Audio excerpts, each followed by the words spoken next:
What if I told you that everything you think you know about aging in the past is a lie? We've all heard the stat, in the Middle Ages, the average life expectancy was 30. And because of that, we have this mental image of a medieval peasant hitting their 29th birthday and basically preparing for the grave, looking like an old, withered husk. But that is completely wrong. Welcome back to the channel, everyone. I'm glad you're here. If you're new, go ahead and hit that subscribe button and turn on notifications, but only if you're ready to have your view of history completely flipped upside down. Also, drop a comment below and tell me, if you could time travel to the Middle Ages for one day, would you do it? Or is the lack of plumbing a deal breaker? I'm reading all your answers tonight. Now, get comfortable, grab a warm drink, and let's settle in. We are going back to a time when survival wasn't guaranteed, it was earned. Let's start by debunking the biggest myth in the history books. If there was an award for the most misleading statistic of all time, life expectancy of 30 would take the gold medal every single year. People quote this number constantly. They say it with such confidence, usually without understanding how math actually works. Because here is the reality. Medieval adults didn't just drop dead the moment they left their 20s.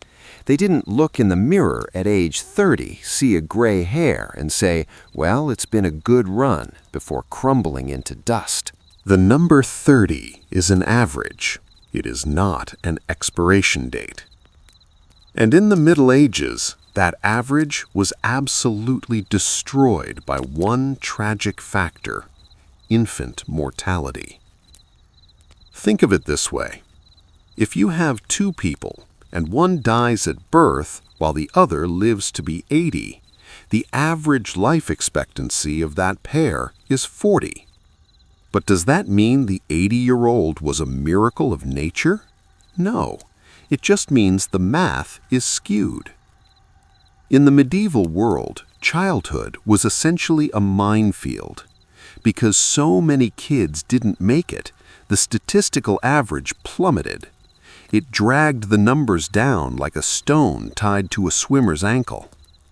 But, and this is the key part, if you were strong enough or lucky enough to survive childhood, you had a very good chance of living into your 50s, 60s, or even older. You'd live long enough to get gray hair, complain about your back pain, and tell the younger generation that they have it too easy. So when we look at that scary age 30 statistic, it doesn't tell us that adults were frail. It tells us that the world was incredibly dangerous for the young. We have to remember the context here. There were no antibiotics, no vaccines. No one knew what a germ was. If you got a fever, it wasn't a sick day. It was a battle for your soul. A simple cut on your finger wasn't an annoyance. It was a potential death sentence. The medieval world wasn't full of weak people. It was full of survivors. The adults walking around were the ones who had already beaten the odds. They were the ones who had run the gauntlet and won. But to understand just how hard that gauntlet was, we have to go back to the very beginning. Because if life expectancy was a game of numbers, the moment of birth was where the math tried its hardest to take you out. Being born in the Middle Ages wasn't a joyous, sterile medical event. It was chaos. It was high stakes, painful, and terrifyingly uncertain. Imagine a delivery room with no anesthesia, no antiseptics, and absolutely no doctors who understood basic biology. Instead, you had midwives operating on tradition, prayer, and a bag of herbs that were just as likely to hurt as they were to help. There was no emergency C-section button to press. If things went wrong, the only strategy was to pray harder and hope the universe was feeling generous. For the baby, Entering the world was like being dropped into a survival situation immediately. The cold, the lack of nutrition, the immediate exposure to disease, it all started the second they took their first breath. It was so risky that many parents wouldn't even name their children right away. It wasn't because they didn't love them. It was a defense mechanism. Naming a child who might not survive the week was an emotional cost that many people just couldn't afford to pay. You see this in the old records. Baptisms were rushed, not because they were in a hurry to party, but because they knew the clock was ticking. They wanted to save the child's soul before the body gave out. And let's not forget the mothers. Surviving the birth itself was only half the battle. Infections and complications could strike days later. You could survive the delivery, think you were safe, and then fade away a week later from a fever that no one knew how to stop. The grim reality is that this wasn't a one-time risk. Women did this over and over again. Large families were necessary because the mortality rate was so high, which meant women were constantly rolling the dice with their own lives. It was a cycle of hope and fear that never really ended. Medieval people didn't take life for granted because they couldn't. They hoped for survival, sure, but they did it quietly. They kept their optimism on a leash because they knew how quickly things could turn. So, let's say you beat the odds. You survived birth. You made it through the first week. Congratulations, you just passed the tutorial level. But now the difficulty setting cranks up to hard mode. Childhood in the Middle Ages wasn't a time of innocence and play. It was statistically the most dangerous time of your entire life. Disease was everywhere. Hygiene was, well, let's just say it was optional and poorly understood. Germs were these invisible monsters that no one could see or fight. A fever could turn fatal overnight, and the local doctor was just as likely to guess at a cure as he was to actually fix anything. And it wasn't just sickness. Accidents were a massive threat because children weren't kept in padded playrooms. They were part of the workforce. So let's talk about the daily life of a medieval kid. It wasn't exactly building Lego sets and watching cartoons. They were playing near livestock, sharp tools, open fires, and deep wells. Falling into something dangerous wasn't a rare, tragic accident. It was practically a rite of passage. And remember, there were no safety standards. OSHA did not exist. If you got hurt, there was no urgent care clinic down the street. Injuries that we would fix with a Band-Aid and some Neosporin today could quietly become fatal infections back then. Then there was the food, or rather the lack of variety. Kids lived on heavy grains and not much else. In a good year, you survived. In a bad year, malnutrition weakened your immune system, making you an easy target for whatever illness was floating around. Hunger wasn't just uncomfortable, it was a constant threat to survival. Parents knew the score. They watched their kids grow up with this intense love and terrifying restraint. Every birthday wasn't just a party, it was a relief. But they celebrated quietly, almost like they were afraid that being too happy would jinx it. The older a kid got, the better their chances were, but parents never fully exhaled. This is where we get it wrong today. We look back and think medieval childhood must have been cold and unloving, but it wasn't. It was just careful. Loving someone deeply while knowing you might lose them is a survival strategy. You learn to hope in small doses. But despite all of this, kids did survive. The ones who made it through those brutal early years grew up tough. By the time you hit your teenage years, your odds of survival skyrocketed. You had beaten the hardest level of the game without even realizing it. Childhood wasn't short because people didn't care. It was short because the world didn't care. If you made it to adulthood, you didn't just grow up. You earned it. Now, I need to address a stubborn myth that really grinds my gears. You'll hear people say, oh, medieval parents didn't love their kids because they died so often. The logic is that if loss is common, you just don't get attached. That sounds logical, right? It's neat, it's tidy, and it is completely 100% wrong. We have the receipts, letters, wills, church records, and graves. Medieval parents were devastated when they lost a child. They grieved openly. They paid for memorials even when they barely had the money. They weren't emotional robots who just shrugged and moved on. What they were practicing wasn't detachment, it was emotional management. When death is everywhere, you don't stop loving, you stop assuming. You love your kids, but you hold a little piece of yourself back just so you can survive the grief if the worst happens. That's not being cold, that's being experienced. You see this grief budgeting everywhere. Parents prayed obsessively. They bought charms and weird folk remedies. They tried everything, even the stuff that was probably useless, because they were desperate. And when a child died, the grief looked exactly like it does today. Tears, anger, guilt, it's all there in the records. The pain was the same, it just happened more often. We mistake their resilience for indifference, but resilience isn't the absence of love, it's just what love looks like when you have no choice but to keep going. Okay, here is the plot twist that most people never hear. If you survived childhood in the Middle Ages, your life expectancy actually got pretty good. I'm not saying you became immortal, but once you cleared infancy and childhood, the math changed completely. You were no longer fighting a losing battle against nature. The odds stopped being openly hostile.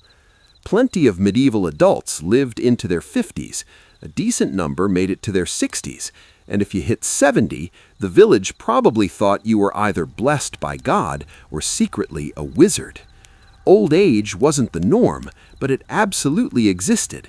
And if you got there, you earned respect. Elders were the keepers of knowledge, and, let's be honest, probably the ones complaining that the younger generation was lazy. Some things never change. This is why that life expectancy of 30 stat is so misleading.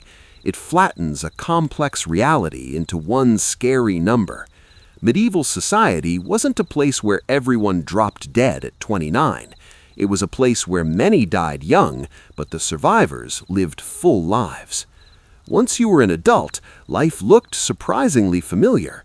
You worked, you got married, you raised a family, and you complained about your knees. It wasn't safe, disease and accidents were still a thing, but survival stopped being a daily surprise. If you made it to adulthood, you were tough. You were a survivor. But let's be clear, surviving childhood didn't mean you were home free. It just meant that disease stopped sprinting at you and started stalking you slowly from the shadows. Illness was background noise. It was always there. People lived in tight quarters with animals, smoke, and waste. Towns smelled exactly how you imagine they smelled when plumbing was just a dream. Clean water? Not guaranteed. Food safety? Non-existent. And the scariest part? No one knew why any of this mattered. Without germ theory, sickness felt random and personal. Why did your neighbor survive the fever, but your brother didn't? Why did one family get wiped out while the family next door was fine? It was terrifying chaos. Plagues would just show up, wreck everything, and leave people wondering what they did to deserve it. We tend to focus on the big cinematic plagues, the Black Death, the sweating sickness. But the reality is that medieval life was a constant low-level war against your own body. Some illnesses were local, some were regional, and some just rewrote history books. But even on a good day, smaller illnesses were constantly chipping away at your health. Respiratory infections, stomach bugs, parasites, skin conditions, these were just Tuesday. If you were alive in the Middle Ages, your immune system was fighting something 24/7. So what happened when you got sick? Well, the medical response was enthusiastic. Misguided, sure, but very enthusiastic. If disease was always lurking in the shadows, medieval medicine was standing right next to it, holding a knife and looking confident. And by medicine, I mean a system operating almost entirely on vibes, tradition, and an alarming amount of self-assurance. Doctors believed the human body was a balance of 4 humors: blood, phlegm, yellow bile, and black bile. They thought illness was just an imbalance of these fluids. So, naturally, the solution was to get the bad stuff out. Usually that meant blood. A lot of it. If you were already weak from sickness, congratulations, you were about to become a teaching moment. Bloodletting was the medieval equivalent of, have you tried turning it off and on again? Headache? Let's bleed you. Fever? Bleed you. Feeling a little sad? You probably have too much blood. Let's drain that out. Sometimes people got better despite the treatment. Sometimes they got better because the doctor finally stopped treating them. The doctors, of course, counted both outcomes as a total success. It wasn't all leeches, though. Herbal remedies were a huge part of life, and honestly, it was a bit of a lottery. Some stuff actually worked. Willow bark for pain? Legit. Honey for wounds? Surprisingly effective. Garlic? Great antimicrobial. But unfortunately, these actual cures were mixed in with a bunch of nonsense involving astrology, prayer, and ingredients that no human being should ever ingest. And then there was surgery. Medieval surgery was brave in the same way as standing in front of a charging bull is brave. There was no anesthesia, no antiseptics, no understanding of infection. Surgeons relied on speed, strength, and the patient's ability to scream loud enough to stay conscious without passing out from shock. Ironically, you were often better off seeing a midwife or a local folk healer than a university-trained doctor. The local healers learned by doing. They had practical experience. The fancy doctors were often just quoting ancient texts that were wrong to begin with. The most dangerous thing about medieval medicine wasn't the lack of knowledge, it was the confidence. Doctors believed in what they were doing. Patients trusted them because the only other options were praying or doing nothing. And honestly, sometimes doing nothing was the safer bet. But try explaining that to a sick person when a guy in impressive robes is holding a knife and promising he can fix you.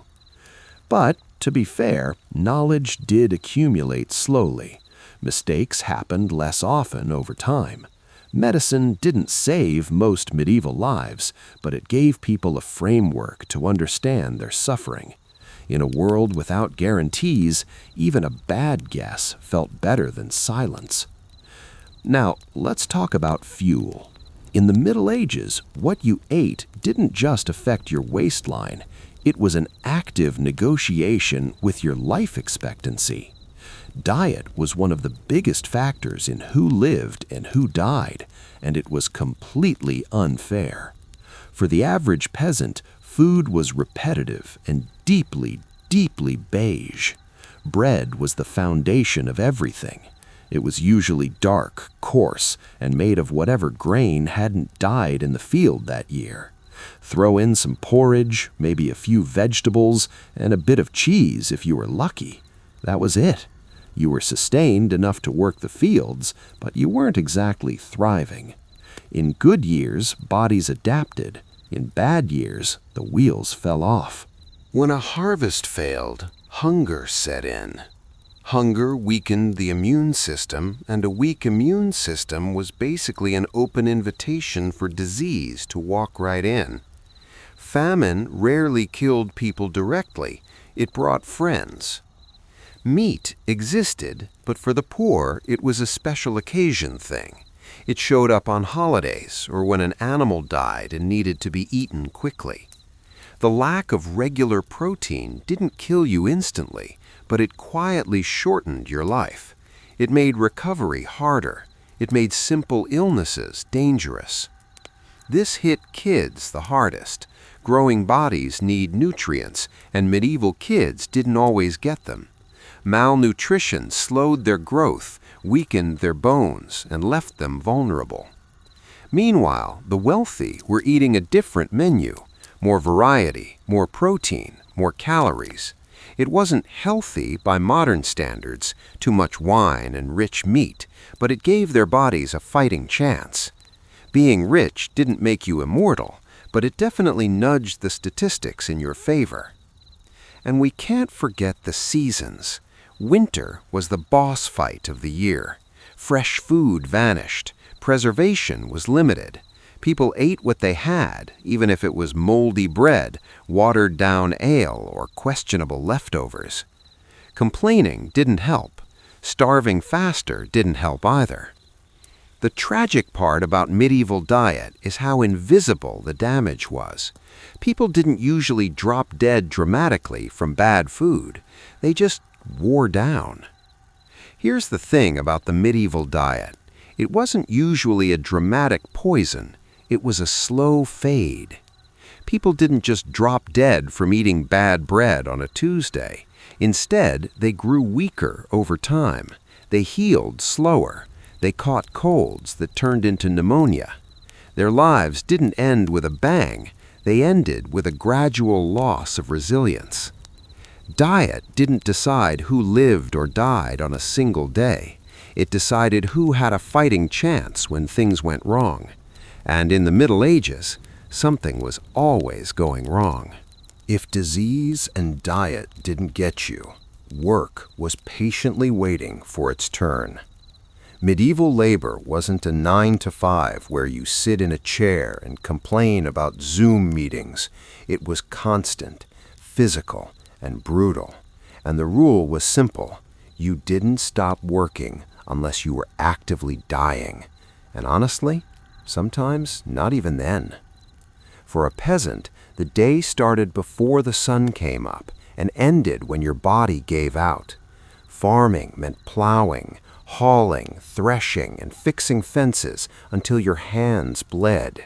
There were no ergonomic tools, no safety standards, no one telling you to lift with your legs. Your back was just expected to figure it out. Injuries were cumulative. A twisted ankle never really healed. You just walked on it differently. A bad shoulder became a permanent feature of your personality. A fall might not kill you instantly, but it would limit what you could do for the rest of your life. And in a world without social safety nets, if you couldn't work, you couldn't eat. Work didn't kill people dramatically. It killed them slowly through exhaustion. A tired body gets sick easier. An injured worker becomes dependent. And kids, they were right there in the fields too. Not because their parents were cruel, but because survival was a team sport. By the time you hit adulthood, your body had already logged decades of strain. If you were lucky enough to get old, you did it with chronic pain and a deep familiarity with suffering. Craftsmen and tradespeople had it slightly better. Their work was hard, but it didn't destroy their bodies quite as fast as farming did. But culturally, hard work was seen as moral. Idleness was suspicious. You took pride in enduring the pain, even if that endurance was literally shortening your life. If you made it to old age, every ache in your joints was a receipt, a record of survival written directly into your bones. Now, let's talk about the difficulty settings. Medieval life was already playing on hard mode, but for women, the game quietly turned the difficulty up to nightmare without asking for permission. Women faced all the same dangers as men: disease, hunger, hard labor, accidents. But then they had to deal with a recurring boss fight that never took a day off: childbirth. Pregnancy wasn't treated as a medical condition back then. It was just an inevitable life event that everyone hoped wouldn't go sideways. There were no ultrasounds, no emergency C-sections. No one really understood why things went wrong. Complications were common, outcomes were unpredictable, and optimism was mandatory. Labor could last for days. Bleeding, infection, trauma, it was all on the table. If things went bad, your only help was a midwife doing her best with experience and prayer. Sometimes that was enough. Often, it wasn't. And the danger didn't stop when the baby cried. Post-birth infections were silent killers. Women who seemed fine would suddenly fade away days or weeks later. Families would go from celebrating a birth to planning a funeral in the span of a week. Medieval joy had a very short memory. The cruelest part? The repetition. Women didn't do this once, they did it over and over again. Because child mortality was so high, you had to have a lot of kids to ensure the family line survived. Each pregnancy was another roll of the dice with a body that was already tired from malnutrition and work. Despite all this, many women did live long lives. We see them in the records, running households, managing farms, becoming the matriarchs of their villages. But survival didn't mean ease, it meant endurance. Men often died from violence or labor. Women often died from biology doing what biology does, with absolutely no concern for fairness. Being a woman didn't guarantee a short life, but it guaranteed a lot more risk. Every year survived wasn't just luck, it was resilience. Even when the harvest was good and the sickness was low, there was one more threat hovering in the background: violence. I'm not talking about constant battlefield chaos like in the movies. I'm talking about everyday instability. War, raids, and feuds were like storm clouds. You could see them on the horizon, and you just hoped they wouldn't blow your way. Most people weren't soldiers, but armies didn't march around the countryside. They marched through it, and when they did, peasants paid the bill. Crops got trampled, livestock disappeared, villages got looted. Survival during wartime wasn't about being brave, it was about not being noticed. Young men took the biggest hit here. They were the ones getting conscripted or caught in the fighting. A single bad campaign could wipe out a whole generation of young guys from a village, skewing the life expectancy numbers even further. But violence was local, too. Arguments over land or honor could turn deadly fast. The police didn't exist. Justice depended entirely on who you were and if anyone important cared enough to step in. For most people, avoiding conflict wasn't just being polite, it was a survival skill right up there with farming. Let's be real. Medieval taverns weren't exactly safe spaces. You had alcohol, sharp tools, animals, and weapons all in one room. A bad argument could turn fatal very quickly. These deaths weren't happening every 5 minutes, but they were common enough to matter. And the problem was how violence stacked with everything else. If you got into a fight and took a bad hit, you were in trouble. Hunger made you weak, disease slowed your healing. A wound that would be a cool scar today was a death sentence back then, because infection was always ready to finish the job.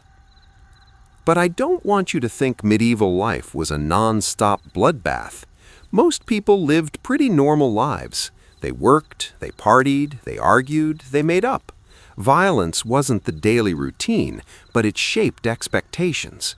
Peace wasn't permanent. It was just something you enjoyed while it lasted.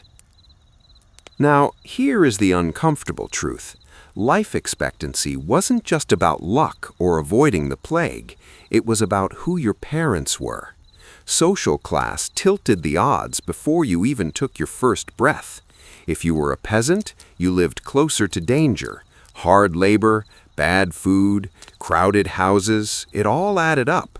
Your body paid the bill for survival every single day. You didn't get sick days. You didn't get light duty. You worked until you couldn't, and then you worked some more. Nobles, different story. They ate better, they had warmer houses, they didn't break their backs in the fields. They had servants to take the risks for them.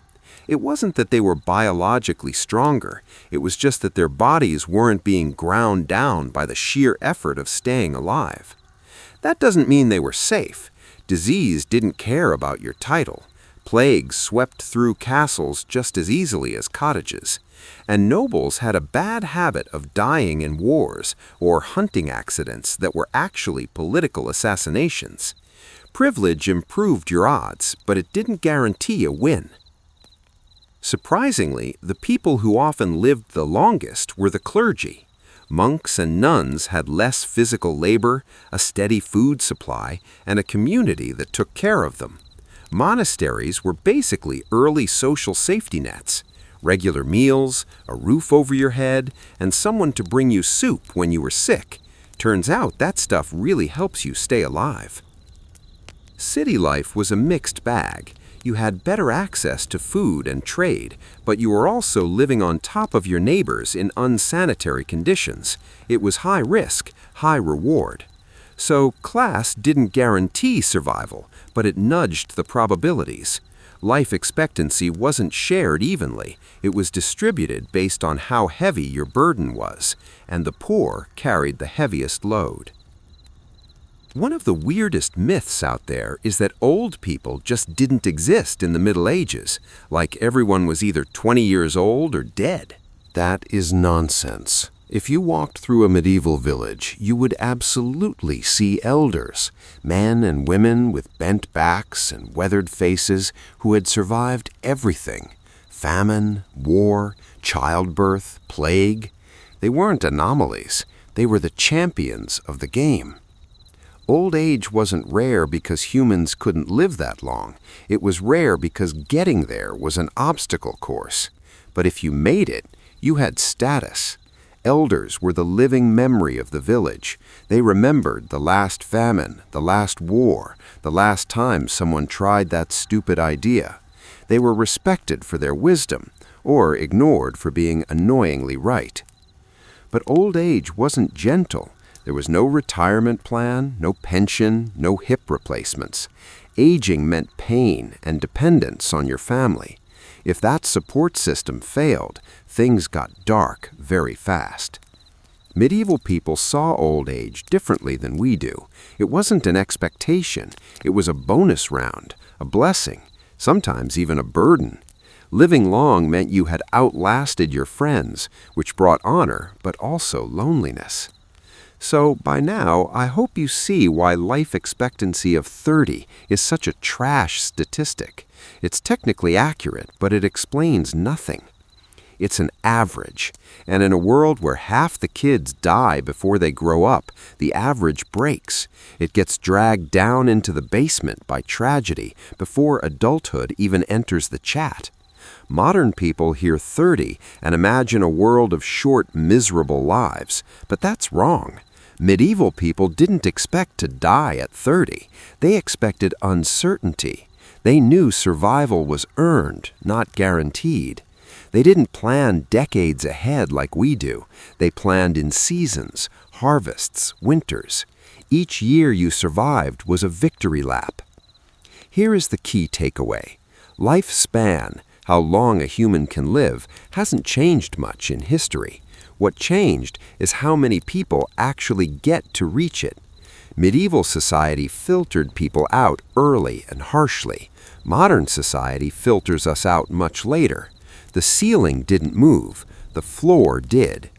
Statistics hide the human story. They take all the grief, luck, and resilience and smash it into one boring number. But life expectancy tells us how dangerous a society is, not how fragile the people are. Medieval people weren't weak. They were just playing the game on the hardest difficulty setting imaginable. When you strip away the misleading averages, a quieter, more human truth starts to emerge. Medieval people weren't just waiting to die. They knew exactly how dangerous their world was. They lived with that knowledge every single day. Survival wasn't assumed, it was negotiated. Life wasn't shaped by a number on a chart, it was shaped by exposure. Exposure to disease, hunger, violence, and exhaustion. These risks didn't play fair. They took some people early and let others live long enough to become the pillars of their communities. The difference wasn't about who was smarter or who deserved it more. It was just circumstance. Medieval people didn't expect long lives. They hoped for functional ones. A good year was simple. Enough food, no major sickness, and everyone still breathing when the snow melted. That was success. Planning for retirement didn't make sense when next season wasn't guaranteed. But here is the beautiful part. They still lived. They loved deeply. They raised families. They taught their kids skills. They told stories.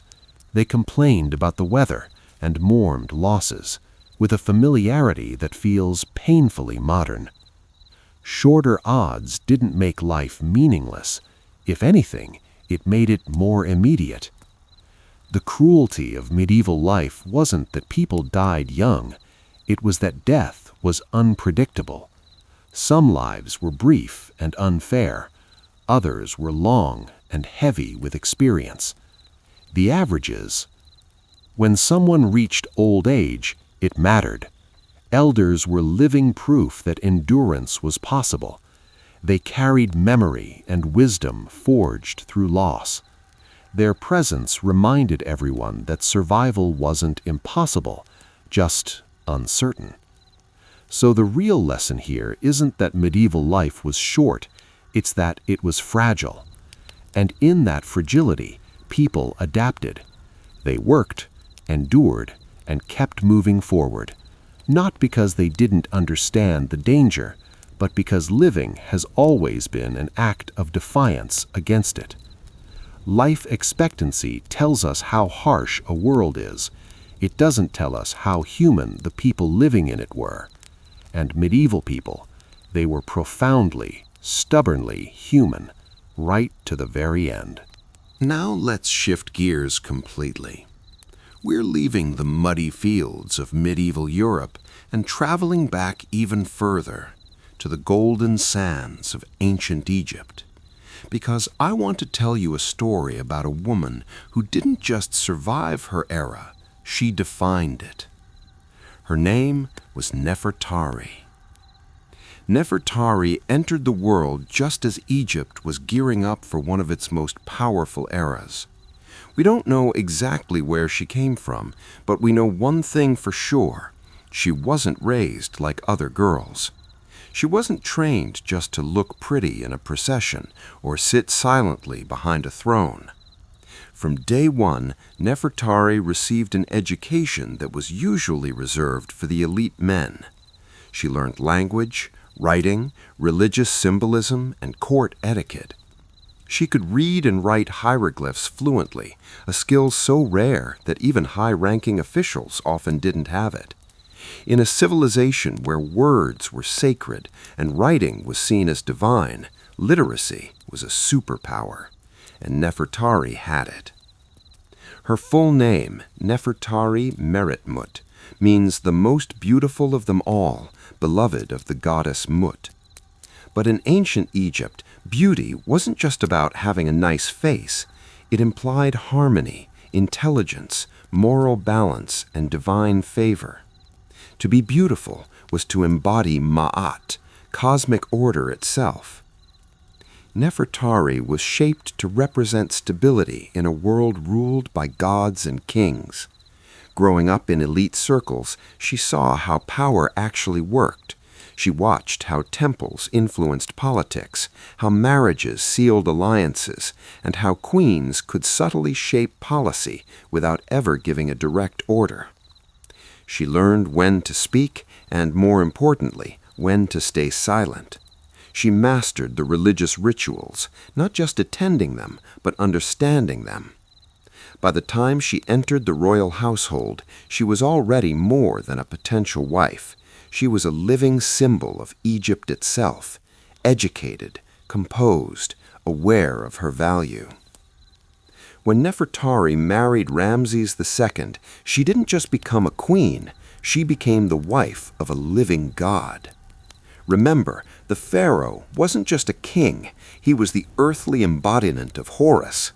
To stand next to a guy like that required more than just noble birth. It required absolute mastery of image and restraint. And Nefertari, she crushed it. Ramses was young, ambitious, and determined to be the greatest ruler Egypt had ever seen. He understood the power of branding and spectacle, and Nefertari became the co-star of his show. She wasn't hidden away in the harem, she was front and center. You see her in inscriptions, reliefs, and temple scenes, and here is the kicker. She is often depicted at the same size as the king. In Egyptian art, size equals importance.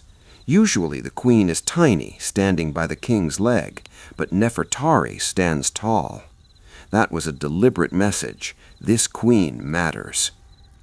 Their marriage was political, sure. Egypt was dealing with international rivalries, especially with the Hittites. Stability at home was crucial. Nefertari projected calm authority, reinforcing Ramses' legitimacy and showing the world that the royal household was harmonious and divinely sanctioned. Together, Ramses and Nefertari were the ultimate power couple. They embodied Ma'at, order, balance, and continuity. Basically, they were the glue keeping the universe from collapsing into chaos. But don't get it twisted, this wasn't just a symbolic partnership where she stood there looking pretty.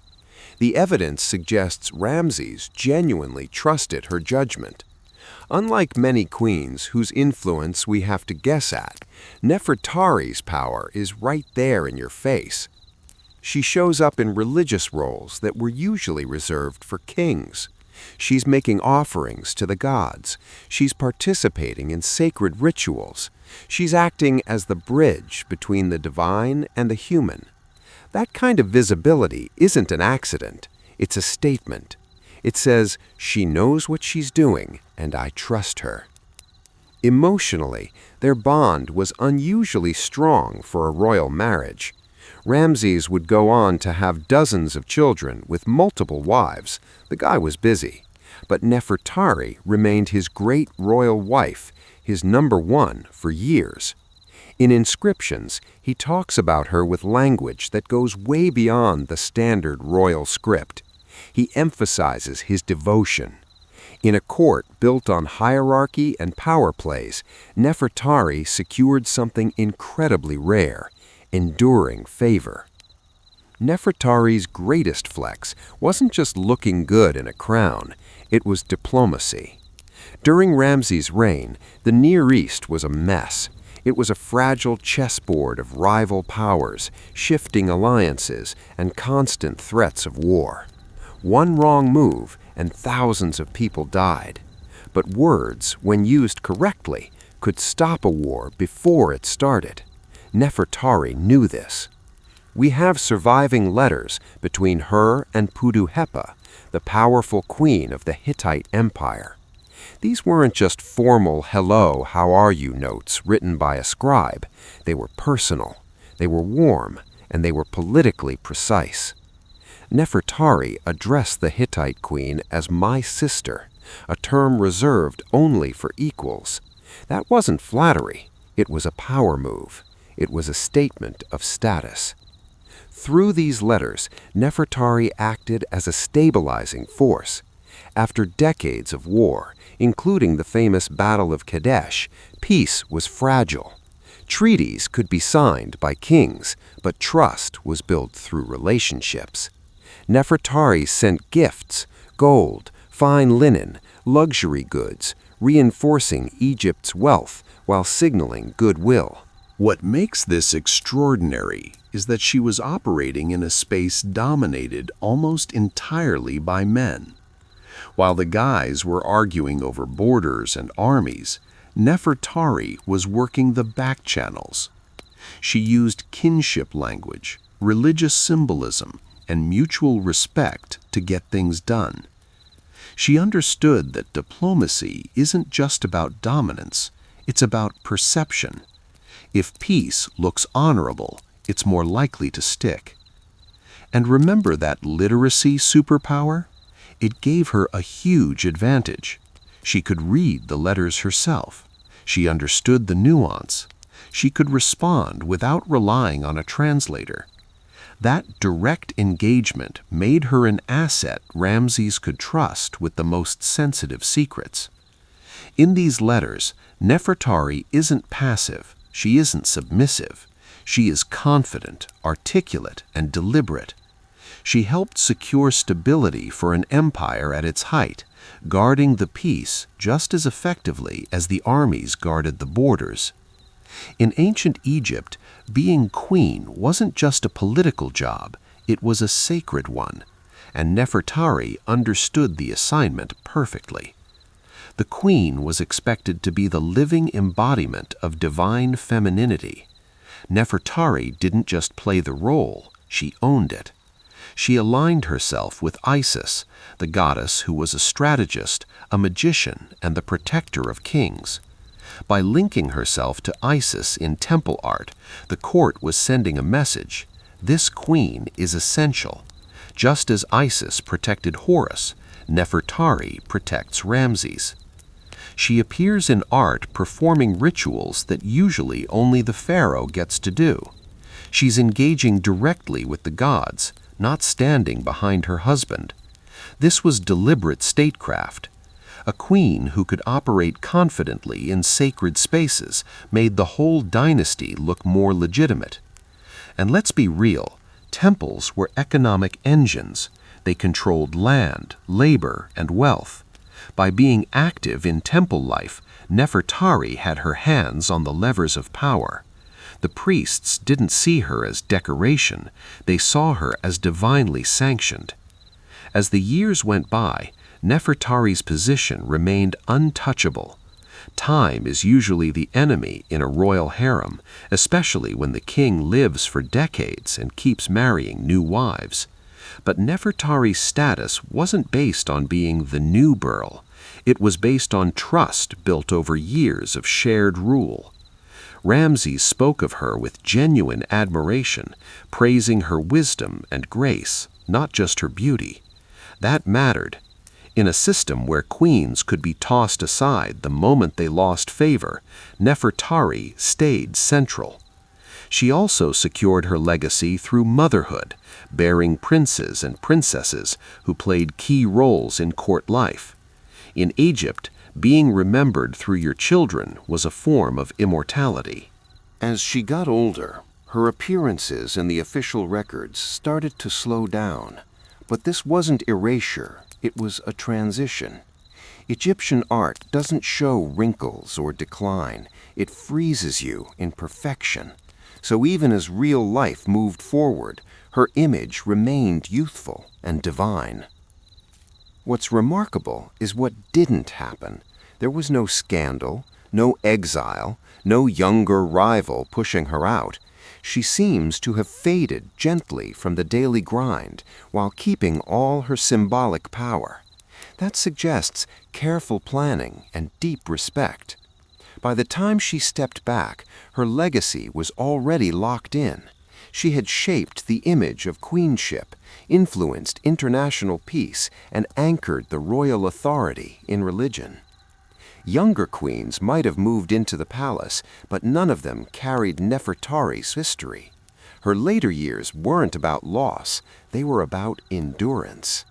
In an empire obsessed with permanence, she pulled off the ultimate trick. She stayed relevant. Her favor survived the changing times, and her legacy was strong enough to withstand the silence that usually swallows up historical figures. But if her life hinted at her status, her tomb shouted it from the rooftops. After she died, Nefertari was laid to rest in what is basically the VIP section of the afterlife, Tomb QV66 in the Valley of the Queens.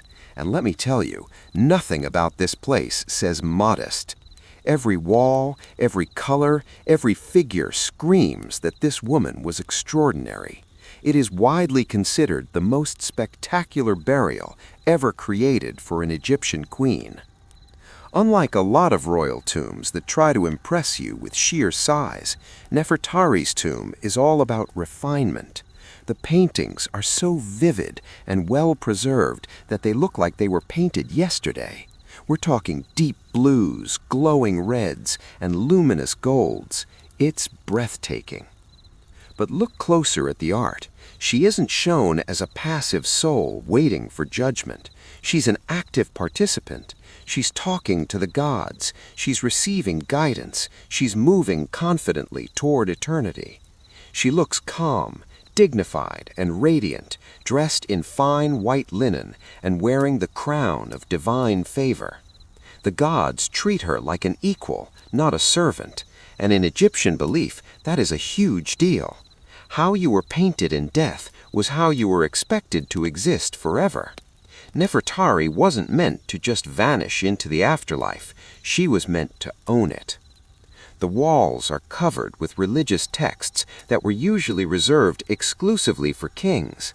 These weren't just pretty decorations chosen by an interior designer. They required theological approval.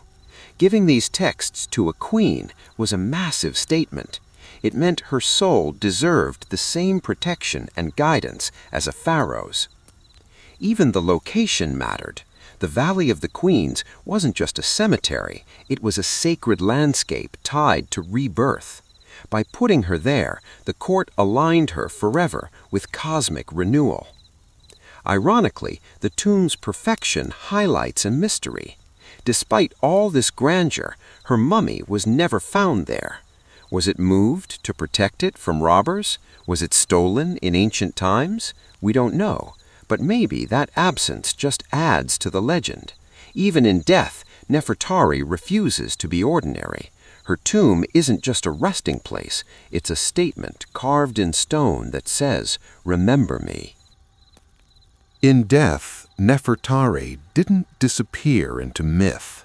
She entered a carefully constructed eternity designed to mirror the power she held in life. Ancient Egyptians believed the afterlife wasn't a reward, it was a continuation, a second life that demanded preparation and knowledge, and Nefertari had both. Inside her tomb, you see her standing before Osiris, the big boss of the underworld. But she isn't trembling, she isn't begging, she is composed, confident. To be shown this calm in the presence of the God of judgment signals moral perfection. She isn't being judged, she's being welcomed. She's also constantly hanging out with Hathor, the goddess of love and joy. Hathor is guiding her, reassuring her. This pairing is deeply symbolic. Hathor was a powerful protector.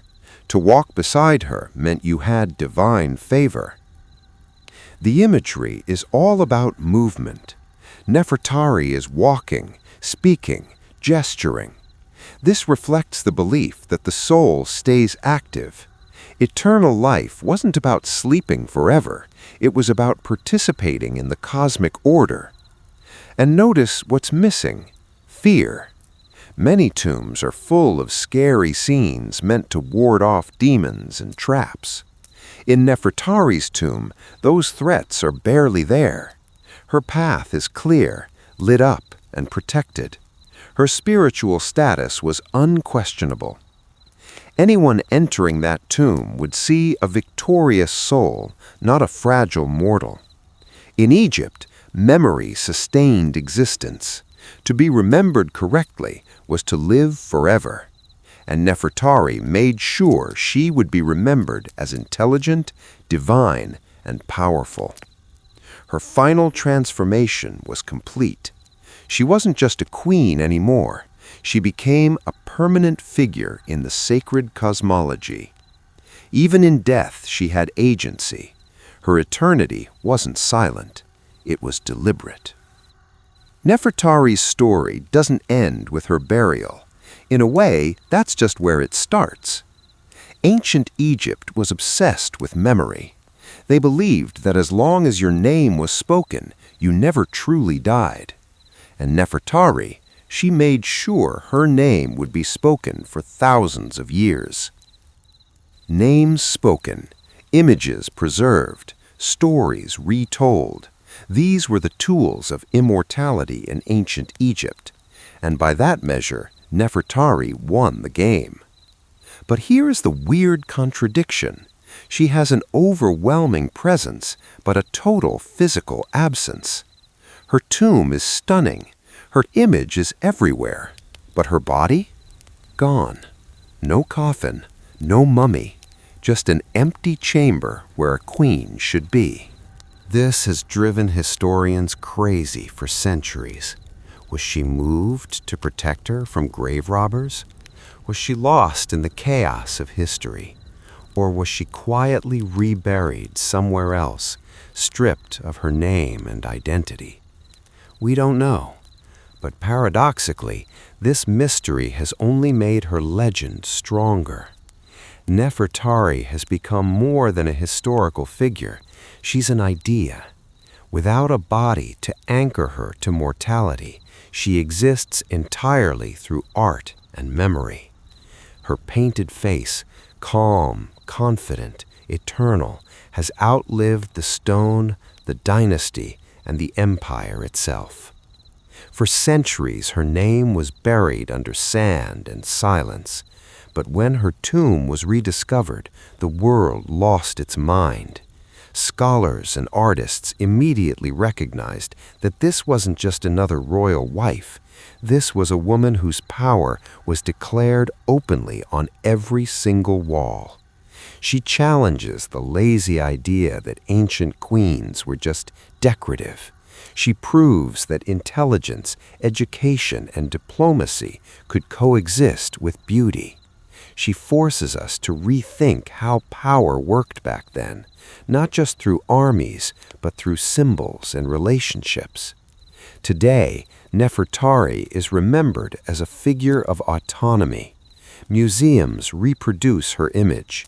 Visitors stand in her tomb and describe it as intimate rather than grand. It feels like a space designed to honor a person, not just a position. In the end, she got exactly what every Egyptian wanted. Her body vanished, but her name endured. And in Egypt, that meant she truly lived forever. Strip away the gold and the hieroglyphs, and what do you have? A woman who understood power better than most kings. Nefertari's greatness wasn't an accident. It wasn't just handed to her because she married the right guy. She built it. She had discipline, intelligence, and an instinctive grasp of how Egypt worked. She walked a tightrope. Too much ambition got you killed. Too much silence got you erased. Nefertari found the perfect balance. She never challenged the king, but she expanded the definition of queen so much that it could never go back to being small. Her legacy is coherent. Her public image, her religious role, her diplomatic letters, her tomb, they all tell the same story. There is no contradiction.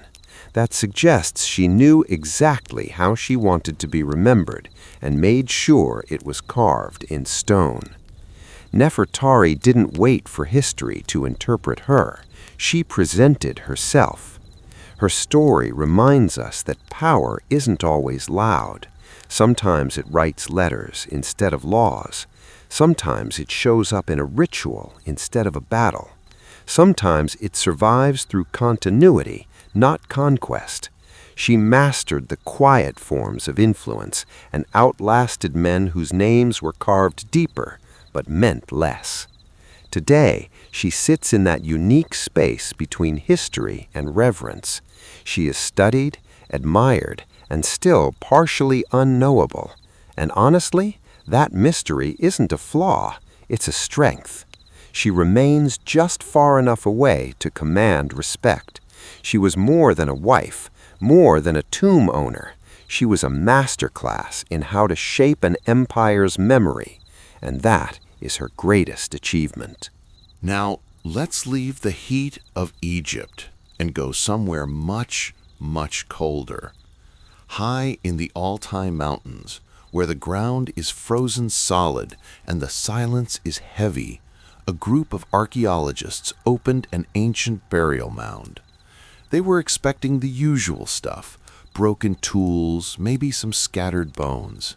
Instead, they found something that stopped them cold. A woman, preserved by ice so perfectly that it looked like time had just failed. She was lying in a wooden chamber sealed by permafrost. The cold had done what all the embalmers in Egypt couldn't do. It halted decay completely. Her skin was intact. Her hair was still on her head. Even the fabric of her clothes was still there. This wasn't a skeleton. This was a person, recognizable, human, eerily present. When they cleared the ice, the shock deepened. Dark, intricate tattoos stretched across her skin. They weren't just random scratches. They were complex, curling designs of animals and flowing lines, placed with incredible skill. These tattoos told a story. They spoke of identity, belief, and status. Whoever this woman was, she mattered. The burial itself was extraordinary. She wasn't just thrown in a hole. She was laid to rest with care. The objects around her, the effort it took to build this chamber in such a hostile environment, it all pointed to importance. This wasn't the grave of an ordinary nomad. This was someone worth protecting from time, from animals, and from being forgotten. But what made the discovery so haunting wasn't just the preservation, it was the immediacy. Archaeology is usually about distance. You're looking at broken pots, rusty swords, and dust. Centuries separate you from the people who held them. But here, that distance collapsed. The Ice Maiden confronted the modern world face to face. Her body still had the shape of life. Her expression was calm, composed, almost deliberate. Death hadn't erased her presence, it just paused it. News of the discovery spread like wildfire, not because she was covered in gold, but because of her humanity. It forced a question that archaeology rarely gets to answer so clearly. Who was she? A priestess? A leader? A healer? A warrior? The ice preserved her body, but it didn't preserve her biography. Yet even in the silence, the message was loud and clear. This woman lived with significance. The frozen earth guarded her for over 2,000 years, and now she was asking to be understood. To get who she was, you have to understand the world that made her, the Scythians. These guys weren't city builders. They didn't raise temples or write down their history in books. They lived on horseback. They carried their wealth with them. They trusted memory, ritual, and movement over stone and permanence. Their world was the vast grasslands and mountain corridors, a place defined by wind, cold, and endless distance. Survival here required you to be tough and adaptable. You followed the herds, traded with distant cultures, and defended yourself constantly. It wasn't a passive life. It was a life of motion. And here is the cool part. In this nomadic world, women weren't stuck in the kitchen. Archaeology shows us that Scythian women rode horses, hunted, and, in some cases, fought. We find burials of women with weapons, tools, and symbols of authority. The idea that power was only for men, that doesn't hold up here. In a world where everyone depends on skill to survive, status follows ability. Religion was huge, too. The Scythians saw the world as alive. Mountains, animals, the sky, it all had meaning. They had shamans and healers to guide them through the scary stuff like illness and death. Tattoos, clothing, and burial practices weren't just decoration, they were a language. This context is everything when you look at the Ice Maiden. Her elaborate tattoos, her careful burial, her isolation from the common graves, it all suggests a role that went way beyond ordinary life. In Scythian society, you didn't put that much effort into a burial unless the person had power, spiritual, social, or both. The Scythians were also the ultimate connectors. They traded with everyone. You find Persian goods, Chinese silks, and local traditions all mixed together. It created a culture that was fierce, but also incredibly refined. The Ice Maiden wasn't an anomaly. She was the product of a society that valued strength and symbolism. Preserving her body wasn't just about mourning, it was about continuity. They wanted to make sure her presence endured. Now, let's talk about the tattoos, because honestly, they are the most striking part of this whole discovery. These weren't random doodles. They were elaborate, flowing images of animals, deer with twisted antlers, mythical beasts, predators locked in eternal chases. Even after 2,000 years, the ink is dark and deliberate, like it was done yesterday. In the Scythian world, tattoos weren't a fashion statement. They were a biography written on the skin. Each figure had layers of meaning: ancestry, belief, role in the community. You didn't choose a deer because it looked cute. You chose it because it represented a spiritual force or a protective spirit. To wear it permanently was to align yourself with that power. The placement matters too. The tattoos ran along her arms, shoulders, and hands, places that would be seen every day. This suggests her body wasn't hidden away. She was someone whose presence carried meaning in public. The tattoos turned her flesh into a living symbol. And think about the pain. Tattooing in the ancient steppe wasn't a sterile, comfortable experience. It was painful, dangerous, and irreversible. Infection was a real risk. Enduring that kind of work required stamina. No one did it lightly. That alone suggests status. These weren't marks forced on her. They were earned. Scholars think the tattoos might have had a job to do after death, too. The Scythians believed the soul continued on, and identity needed to be preserved. The tattoos ensured the Ice Maiden would be recognized in the spirit world just as she was in the living one. Her body was a passport between realms. There is also evidence that tattoos marked out spiritual specialists. Shamans often had complex markings to show they could move between the visible and invisible worlds. The Ice Maiden's tattoos are incredibly intricate, more refined than what we see on warriors. This points to a role rooted in knowledge, not just combat. In a culture without books, the body became the text. She carried her story in ink and skin. And even now, long after the language has faded, the message is unmistakable. This was a woman whose identity was sacred. Her tattoos did what words couldn't. They survived. She wasn't buried in just any old clothes either. Her outfit was layered, deliberate, and astonishingly well preserved. Usually, textiles are the first thing to rot away, but the permafrost acted like a vault. Wool, felt, leather, fur, it all survived. Her clothes were practical, designed for riding and walking in the cold, but they were also crafted with serious care.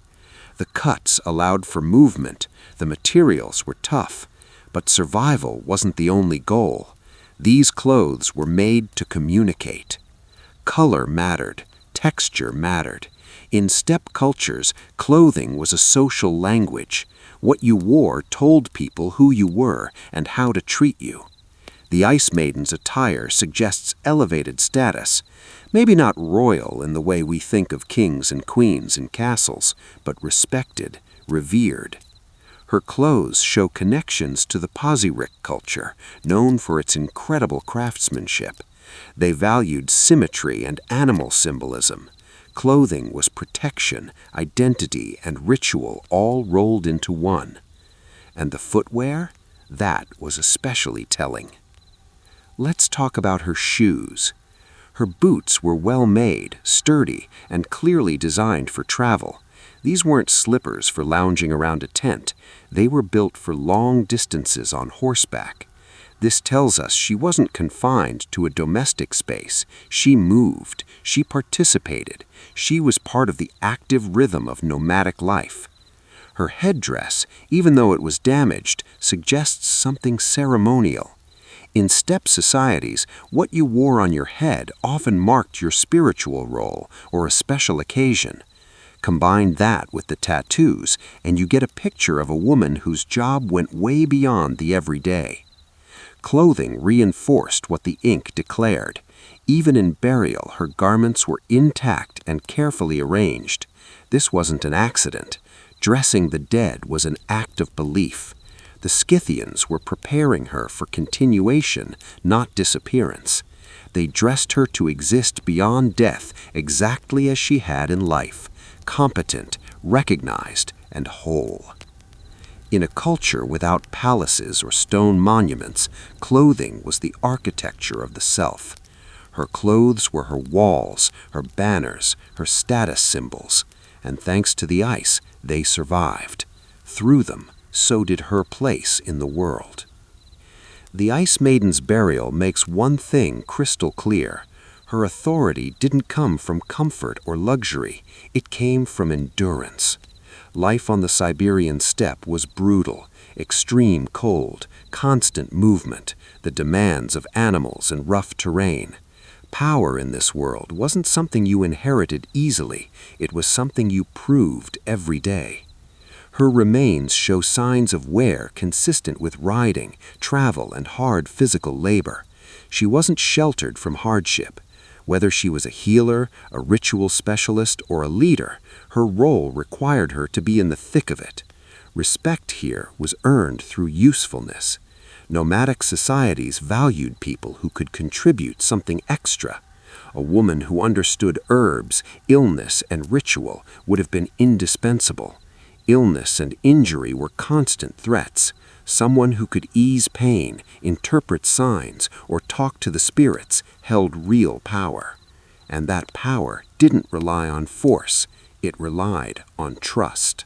This helps explain why she was buried alone, separate from the common graves. Isolation in burial wasn't about loneliness, it was about distinction. Certain people were set apart in death because they were set apart in life. The effort it took to build her tomb, haul the materials, and seal it in ice suggests a collective agreement that she mattered deeply. Importantly, this power wasn't theatrical. There are no weapons next to her, no trophies of war. Her authority was quieter, embedded in knowledge and belief. In many steppe cultures, spiritual figures were respected and feared.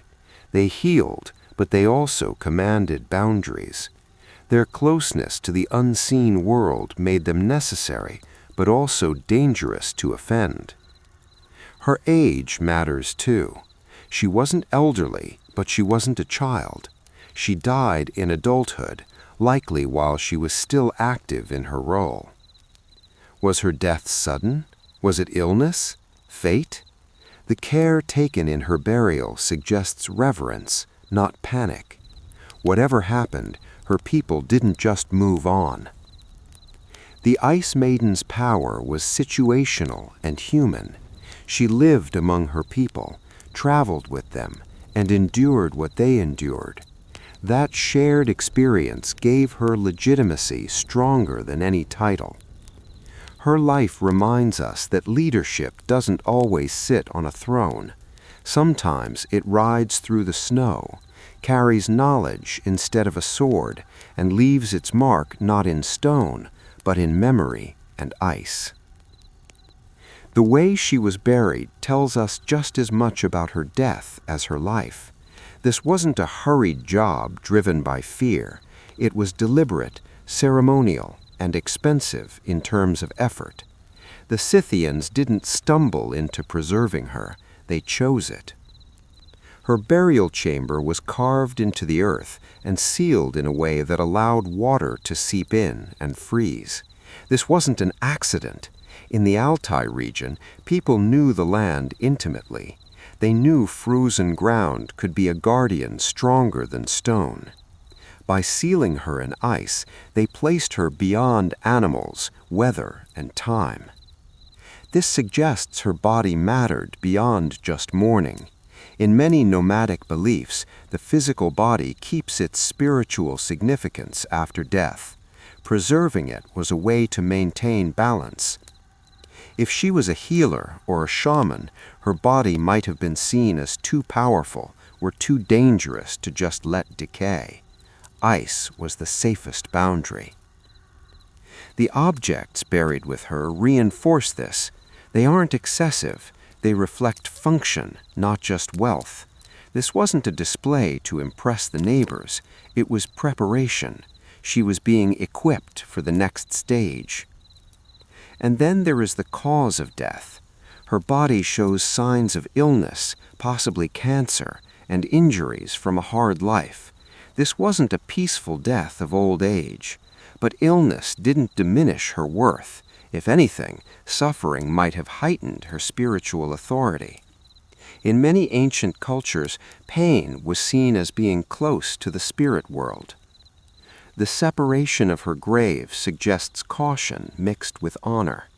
Powerful figures were often buried apart to keep their influence from lingering too strongly among the living. It wasn't exile, it was respect mixed with a little bit of fear. The ice did more than preserve flesh, it preserved intent. Every choice her community made is still legible because nothing rotted away. Their care, their beliefs, their priorities, it's all frozen right there alongside her. Death didn't erase the Ice Maiden, it transformed her. She went from being a guide for the living to a presence in the landscape itself. The mountain became her marker. The cold became her shield. She wasn't lost to the earth, she was entrusted to it. When the Ice Maiden emerged from the frozen ground in the modern era, the shock wasn't just scientific, it was emotional. Her rediscovery disrupted everything we thought we knew about the ancient nomadic world. This wasn't a dusty relic. This was a woman whose face, skin, and tattoos confronted us directly. The past stopped being abstract. It became personal. For researchers, finding the Ice Maiden was like winning the lottery. Permafrost preservation is a game changer.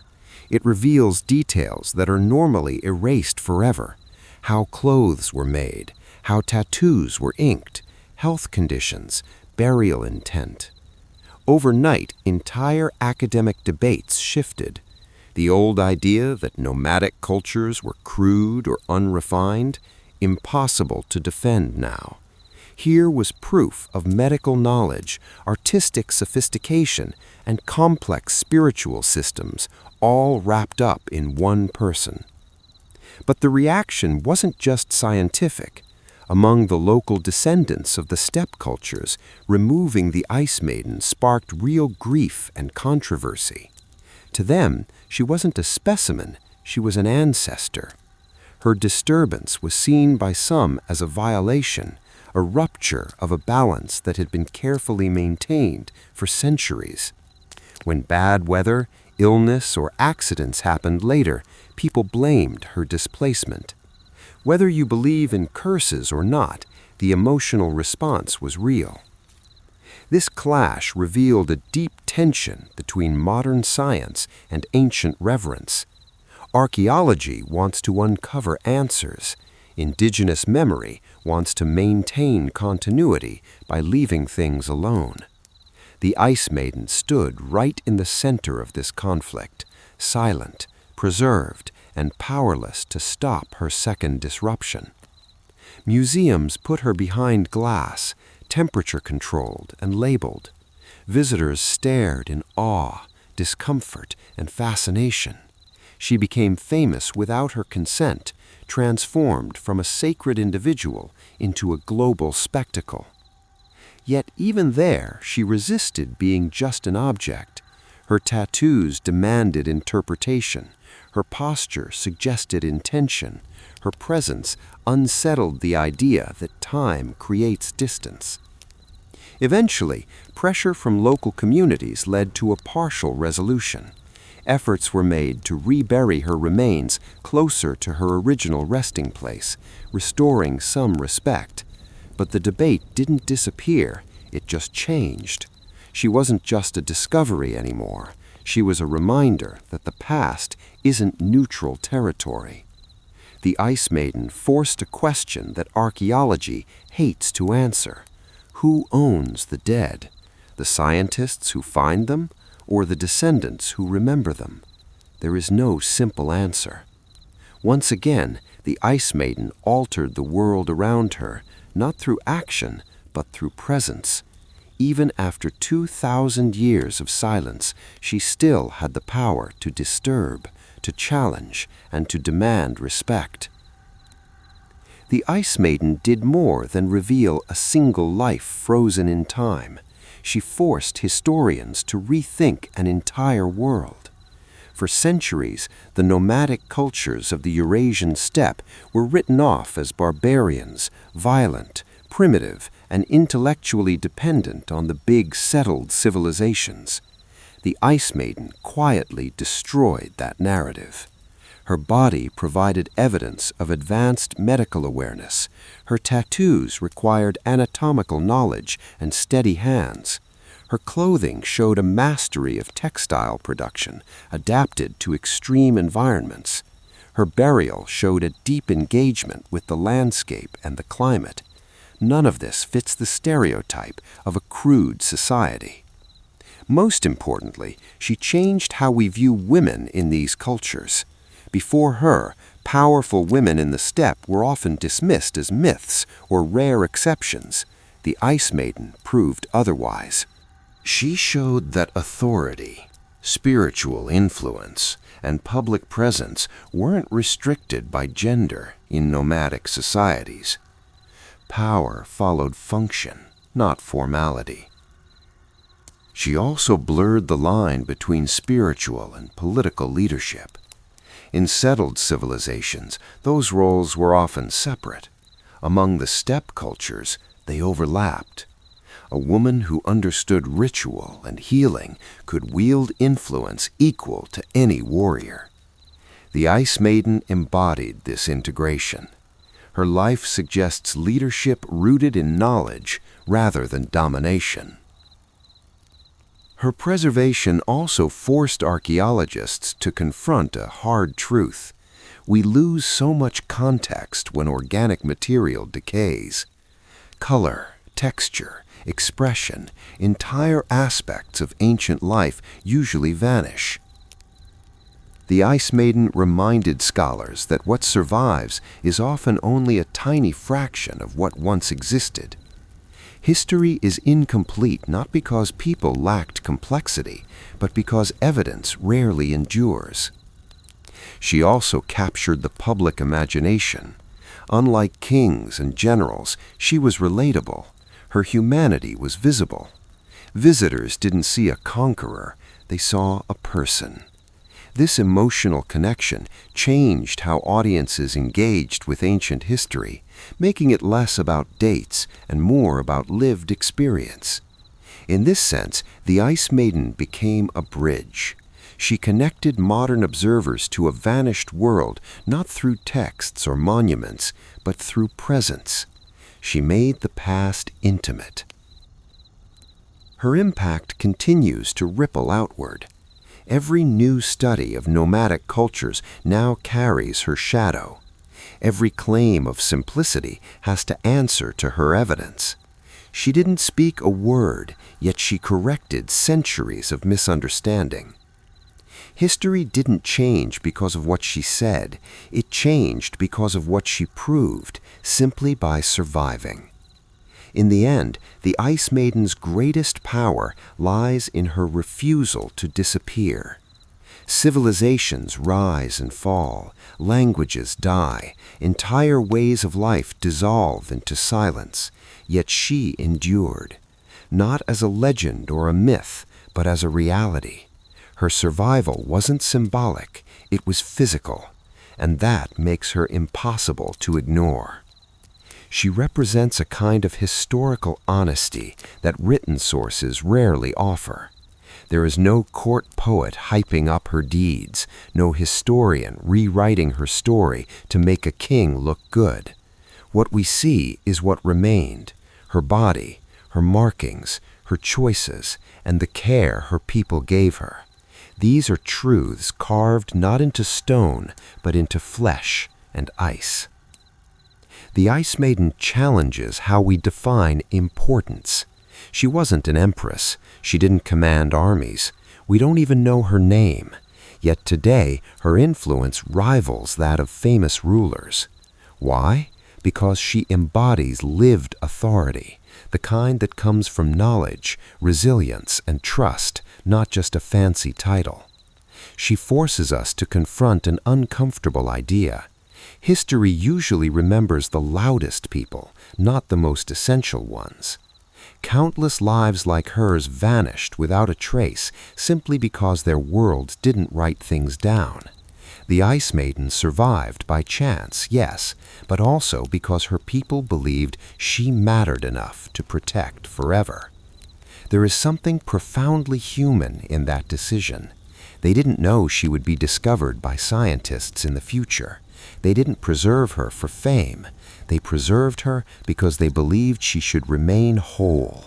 That belief crossed centuries intact. Today, when people stand before her image, the reaction is rarely just academic, it's emotional. She looks back at us. She reminds us that ancient people weren't abstract ancestors, they were individuals with bodies, identities, fears, and purpose. The Ice Maiden doesn't offer comfort, she offers presence. She stands as proof that complexity doesn't belong only to cities, and power doesn't require permanence. A woman from a mobile world without monuments, without writing, reshaped how history sees her culture simply by surviving. She was buried to be remembered by her people. She was preserved to endure, and against all odds, she succeeded. The ice let her sleep. Time failed to erase her. Now, let's shift gears completely. We're going from the frozen steppes to the sunny shores of the Mediterranean. But don't get too comfortable, because we're about to talk about a philosophy that started with a total disaster: Stoicism. You've probably heard the word. Maybe you think of a guy who never cries or shows emotion. But Stoicism didn't begin as some abstract system designed by guys in comfortable robes. It began with failure. Its founder, Zeno of Citium, wasn't a noble scholar or a sheltered intellectual. He was a merchant, and his life collapsed in a single moment. While transporting goods across the Mediterranean, Zeno survived a shipwreck that destroyed everything: his cargo, his wealth, and his future. When he washed ashore in Athens, he was alive, but he was stripped of everything that defined him. This moment matters because Stoicism grows directly out of that wreckage. Zeno didn't ask, "How do I get my money back?" He asked a deeper question. If everything external can vanish without warning, what can a person actually rely on? The answer he came up with was radical. Not gods, not luck, not status, but the disciplined mind. Athens offered Zeno zero sympathy. It was a city full of competing philosophies, but most of them were for rich guys with time on their hands. Zeno was an outsider, foreign-born and broke. His philosophy had to work for someone in his position. Stoicism wasn't about escaping the world, it was about enduring it. At its core, Stoicism proposed a sharp division. There are things we control and things we don't. Wealth, reputation, health, even life itself, those are in the don't control pile. Judgment, intention, and moral character, those are in the control pile. Zeno realized that suffering doesn't come from events themselves, it comes from the meaning we assign to them. Lose everything and you despair, unless your sense of self was never anchored in your stuff to begin with. This was quietly revolutionary. Greek culture was all about honor, public recognition, and winning. Stoicism flipped the table. It suggested that a person who loses everything can still live well, provided their inner life is in order. Calm wasn't a gift of good fortune anymore. It became a skill. Zeno's shipwreck wasn't a tragedy in Stoicism. It was proof. Proof that life is unstable. Proof that expectation breeds suffering. Proof that resilience has to be internal or it will fail when tested. So Stoicism wasn't born in a classroom. It was born in necessity. It was shaped by loss, sharpened by realism, and aimed at clarity. And Zeno didn't retreat into a private school. He chose to teach in the open air, beneath the painted columns of the Stoa Poikile, a public walkway in the heart of Athens. That's where the name Stoicism comes from, by the way, the Stoa. This choice defined the philosophy.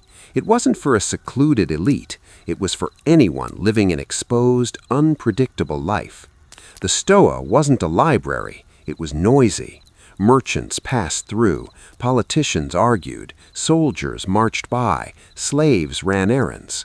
Zeno taught right in the middle of the chaos. This was intentional. Stoicism wasn't designed to work only in silence. It was meant to be tested in real conditions, surrounded by temptation, insult, and uncertainty. By teaching in public, Zeno rejected the idea that philosophy was separate from daily life. Stoicism wasn't about winning debates or sounding smart. It was about learning how to respond when things go wrong, when you get insulted, disappointed, ignored, or harmed. The question was never, what do you know? It was, how do you act when things go wrong? This setting shaped Stoic ethics. It emphasized practical virtues, self-control, fairness, courage, clear judgment. These weren't abstract ideals, they were tools. A Stoic was expected to use philosophy while running a business, serving in government, being poor, or facing exile. The public nature of the Stoa also reinforced a central belief. Humans are social creatures. We're not meant to hide, we're meant to participate. Here is a key point. Withdrawal from society wasn't the goal. Participation was. Stoics believed that having a clear mind made you more useful to other people, not less. Emotional discipline wasn't about being cold, it was about being reliable. This egalitarian vibe helped Stoicism spread way beyond Athens. It spoke to people who felt powerless in rigid social hierarchies. The Stoa itself became a symbol. Its walls were painted with scenes of historical battles, reminders of chaos, ambition, and consequence. Stoicism grew right underneath those images, offering a counterweight. The world is unstable, but your response doesn't have to be. By stepping into public life instead of running away from it, Stoicism made a quiet promise. You don't need perfect conditions to live well. You need discipline, clarity, and the courage to practice philosophy where life actually happens. As Stoicism evolved, Thinkers like Cleanthes and Chrysippus refined it into a disciplined system aimed at one goal: mental clarity. Not happiness in the sense of endless smiles and rainbows, but steadiness, a mind that doesn't crack under pressure. Stoics believed that our brains are constantly interpreting events. An insult isn't painful by nature. Loss isn't unbearable by default. What causes suffering is the judgment that something should not have happened. Stoicism focused on retraining that habit of judgment. The world isn't obligated to give you what you want. Expecting it to is the root of all stress. This didn't mean emotional numbness. Stoics felt fear, grief, and frustration like anyone else. What they rejected was being ruled by those emotions. Discipline meant noticing a feeling, understanding where it came from, and choosing how to respond rather than just reacting blindly. The goal wasn't to suppress emotion, it was to stop it from hijacking your reason. Central to this was the concept of assent. Every impression that enters your mind asks for your agreement. The Stoic learns to hit the pause button before saying yes. Just because something looks scary doesn't mean it is. Just because something feels unbearable doesn't mean it truly is. Mental clarity lives in that pause. To train this skill, Stoics did mental reps every day. They imagined loss in advance, not to be depressed, but to reduce the shock when bad things happened. They reviewed their day every evening, not to beat themselves up, but to improve their judgment for tomorrow. Life became a training ground, not a series of surprises. This inner discipline was considered true freedom. If you're enslaved by your impulses, cravings, or panic, you aren't free, even if you're a king. But a person who can stay cool in poverty or danger, they have something stronger than external control. Stoicism redefined liberty as self-governance. And importantly, this didn't make you a robot. It made you better at life. A Stoic could love deeply, serve loyally, and act decisively precisely because their stability didn't depend on the outcome. Stoicism didn't stop at personal psychology. It made a huge claim about reality itself. The universe, they argued, isn't random chaos. It's governed by logos, a rational, ordered principle that shapes everything from the stars to your life. To live well wasn't to fight reality, but to understand it.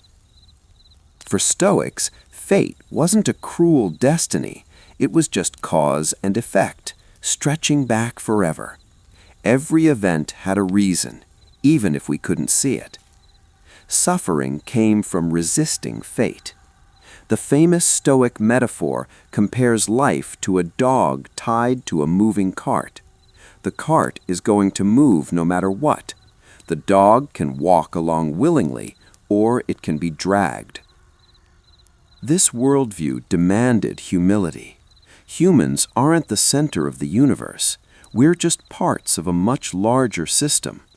Expecting the universe to bend to your desires is irrational. Mental clarity came from aligning your will with reality as it is, not as you wish it to be. But this wasn't lazy fatalism.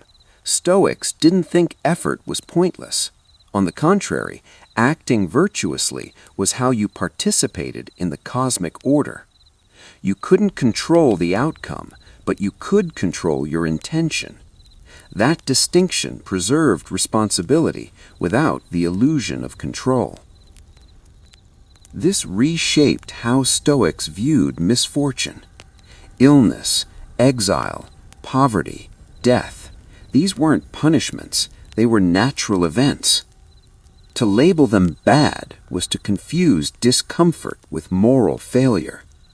Virtue alone was good. Vice alone was bad. Everything else was just neutral material to work with. This perspective created a remarkable calm in extreme circumstances. If the universe operates according to reason, then panic is unnecessary. Your job is simply to respond well to whatever arrives. This doesn't eliminate pain, but it removes the outrage. Reality stops being your enemy. Stoics didn't claim to know everything. They accepted mystery. The demand wasn't to understand it all, but to cooperate with it. Accept what you can't change. Act well where you have a choice. This cosmic framework also supported compassion. If everyone is shaped by causes beyond their control, then cruelty makes no sense. Error comes from ignorance, not evil. Understanding replaces hatred. Patience replaces resentment. Stoicism offered something rare: peace without denial. The world is still harsh, loss still happens, but meaning isn't destroyed by hardship, it's revealed by how you meet it. To the Stoic, clarity begins the moment resistance ends. Stoicism might have been born in Greece, but it grew up in Rome. And when the philosophy crossed the ocean into the Roman world, it met a culture obsessed with duty, hierarchy, power, and endurance. Instead of clashing, Stoicism fit right in. Its emphasis on discipline and self-control aligned perfectly with Roman values, especially for the people burdened with running the empire. Roman Stoicism wasn't about theory, it was about application. Generals and politicians weren't asking, "How does the universe work?" They were asking, "How do I stay sane while ruling a province, commanding an army, or surviving a political purge?" Stoicism offered an answer. Control yourself, and the rest becomes manageable. Let's look at the lineup of Roman Stoics, because it sounds like the setup for a joke. A billionaire, a slave, and an emperor walk into a bar. First, you have Seneca. He lived right at the heart of imperial power and constantly warned against it. He was wealthy, politically entangled, and always at risk of being killed by the emperor, which eventually happened. His writings are obsessed with time, anger, fear, and death. For him, Stoicism was survival training for life near the throne. Then you have Epictetus. He was born enslaved. He taught that freedom had nothing to do with your legal status.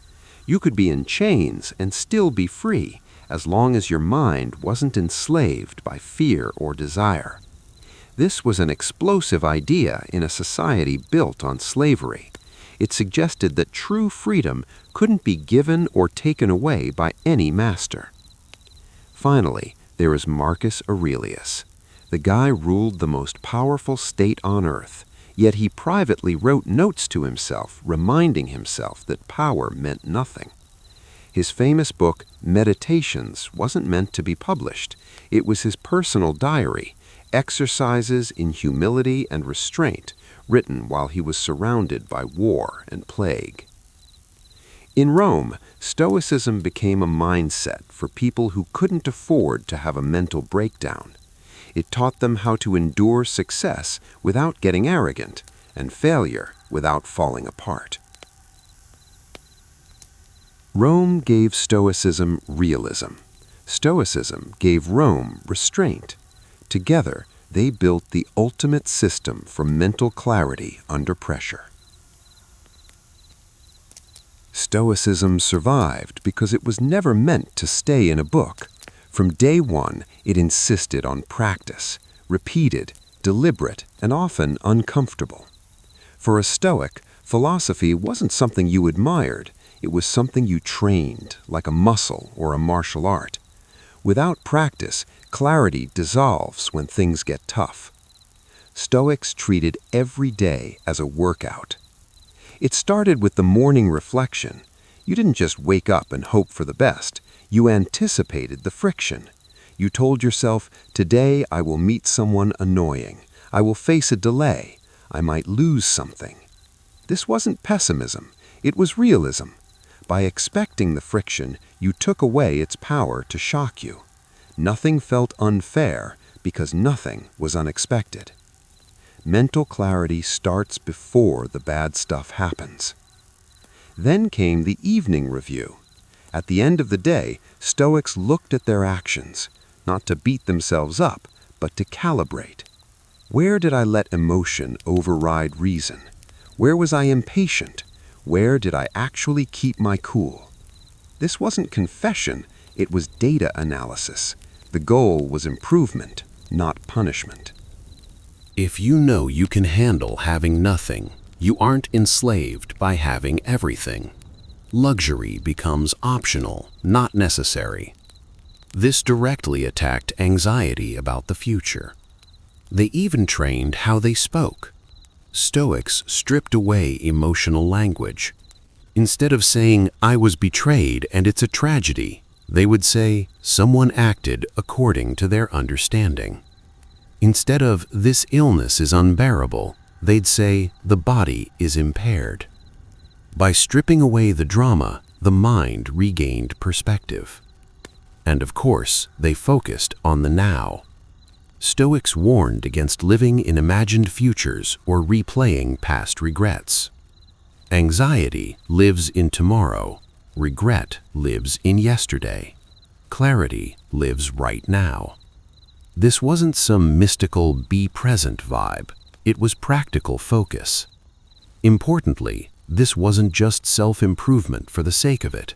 The goal was ethical action. A clear mind made you a fair judge. Emotional restraint made you patient with annoying people. Discipline made you reliable in a crisis. Stoicism wasn't about finding inner peace in a cave. It was about becoming useful to your community. This practical nature is why Stoicism is still around. Empires fell, technology changed, but the need to stay steady under pressure never went away. You don't need special tools or a guru, you just need attention and effort. It's not a philosophy to agree with, it's a philosophy to live, one disciplined day at a time. Stoicism didn't vanish when Rome fell, it just quietly moved into a new neighborhood. As Christianity spread across the Mediterranean, early Christian thinkers found Stoic ideas everywhere, in education, rhetoric, and moral language. They might have disagreed with Stoic theology, but they couldn't ignore the psychological discipline. Early Christian monks, especially the ones living in the deserts of Egypt and Syria, faced the exact same problems Stoics had wrestled with. How do you control the mind? Isolation didn't bring peace. It actually amplified fear, anger, lust, and despair. The inner chaos was often worse than the outer world. So they turned to Stoic techniques. Figures like Evagrius Ponticus developed systems for monitoring thoughts that look a whole lot like Stoic psychology. He taught that disturbing thoughts arrive uninvited, like unwanted guests. You have to check their ID before you let them in. That sounds almost identical to the Stoic idea of withholding assent, doesn't it? Temptation wasn't the sin, agreeing with it was. Christian asceticism basically adopted Stoic emotional discipline but changed the goal. Where Stoics wanted to align with reason and nature, monks wanted to align with God. But the methods, they were practically the same. Watch your thoughts, control your desires, accept hardship, focus on inner stability. Stoic language seeped into Christian moral teaching: patience, endurance, humility, self-control. These are Stoic virtues with a new coat of paint. Even the idea of being indifferent to status found a new home in the Christian rejection of worldly honor. Wealth and power weren't achievements anymore, they were distractions. Importantly, Christianity softened Stoicism's hard edge. Stoics often aimed for emotional invulnerability. Christian thinkers allowed for grief, compassion, and vulnerability, but they still warned against being ruled by them. The goal shifted from self-sufficiency to obedience, but the discipline remained. This fusion saved Stoicism. While the pagan schools were closing down and the temples were crumbling, Stoic practices survived inside monasteries, sermons, and moral lessons. The name Stoicism faded, but the method endured. Mental clarity through restraint, acceptance of suffering, mastery of judgment.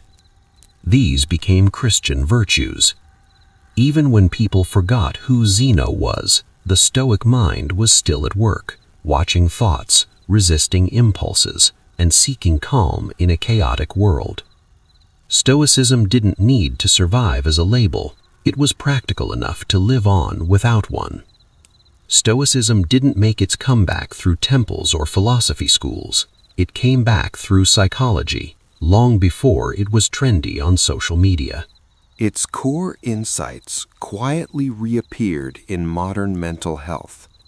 The idea that suffering is shaped less by events and more by interpretation became the foundation of therapeutic language. Modern cognitive approaches, like CBT, echo a claim that once seemed radical. Thoughts are not facts. Emotional distress follows your judgment, not the circumstance. By catching distorted thinking and correcting it, you restore clarity. That is Stoicism translated into clinical practice. The techniques changed names, but the mechanism is exactly the same. Stoicism also found new relevance after the horrors of the 20th century. War, displacement, and totalitarian violence forced modern thinkers to ask the same question Zeno asked after his shipwreck. What remains when everything external is taken?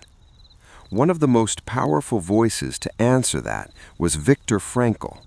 After surviving the concentration camps, Frankl argued that meaning, not comfort, was the key to survival.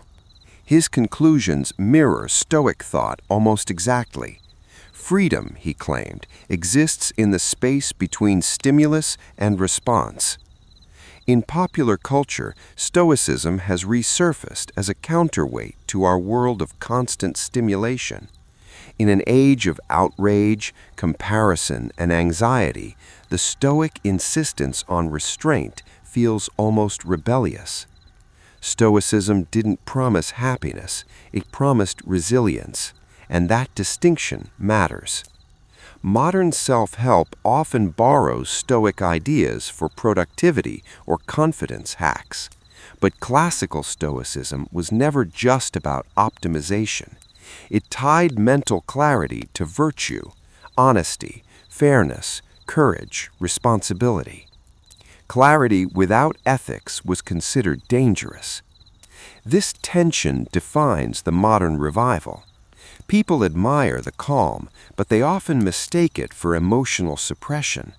Real Stoicism demands emotional awareness, not denial. It asks you to engage with reality as it is, without the drama or the illusions. What makes Stoicism endure isn't nostalgia for guys in togas, it's relevance. The world is still unstable. Loss is still inevitable. Our attention is still fragmented. Stoicism offers a way to stand upright in that instability without pretending it will disappear. It answers the same question today that it answered in ancient Greece and Rome.